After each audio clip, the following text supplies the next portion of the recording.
Well,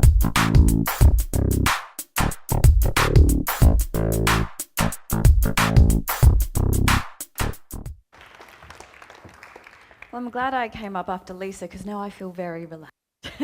So thanks, Lisa. Firstly, I'd like to acknowledge and pay my respects to the traditional owners of the land, past and present, the Gadigal people of the Eora Nation. I want to start by telling you a story about an 18-year-old woman who left her war-torn country with a 16-year-old sister. Without a choice, they said goodbye to their mother and father, not knowing when or if they'd see them ever again. They stepped foot to a rickety boat, no food for days, a feeling of rawness.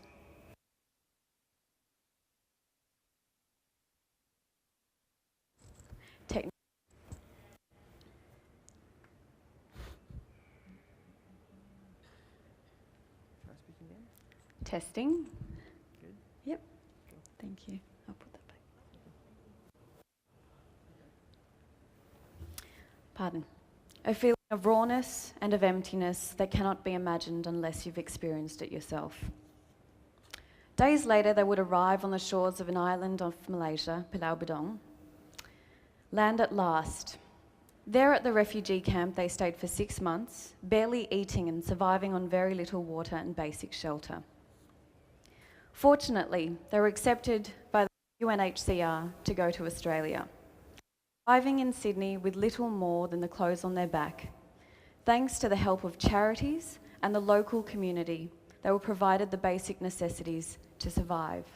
That's food, water, shelter. Then came language and education. That's okay. It just might be. Can I swap? But here comes a good bit.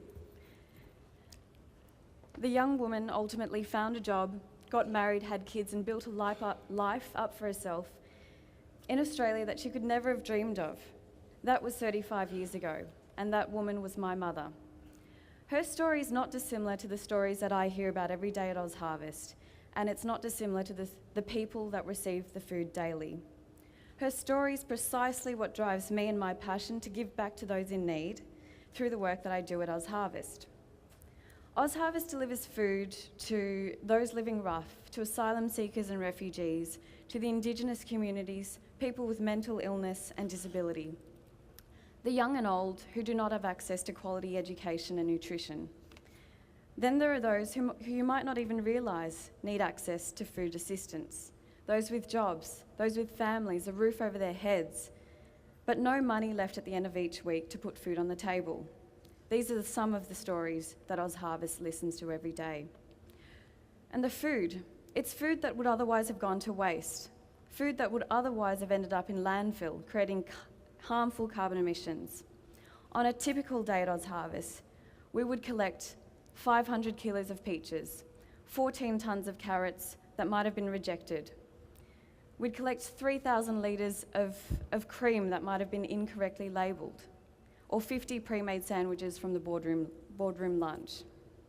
We collect from all types of businesses, that's cafes, supermarkets, restaurants, hotels, boardrooms, film sets, farms, you name it. The food is then delivered to 500 charities across Australia to people who go hungry. Fresh, raw food is something of a rarity for these people. Fresh fruit, raw meat and veg that can be turned into something nutritious, delicious and healthy. This food is usually expensive and inaccessible. I remember a story once that I've been told about a woman who received food from OzHarvest fresh from the film sets of MasterChef. I'm sure you've heard of that show. The woman told her carer, who'd prepared her the dinner, "There's no way I can eat this," she said. "This fish, it's off." Her carer asked, "Why do you think it's off?" It was delivered to us this morning by OzHarvest in their refrigerated van, and I've just prepared it for you today. Just now. "Well, I can't eat it," she uttered. "It's off. It's pink. Fish is not meant to be pink." Salmon. The woman had never seen salmon ever before. And these are the things, the small things that we, every one of us in this room, takes for granted.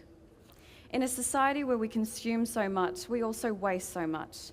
Approximately 4 million tonnes of food goes to landfill, or that's $8 billion of food that ends up in the bin.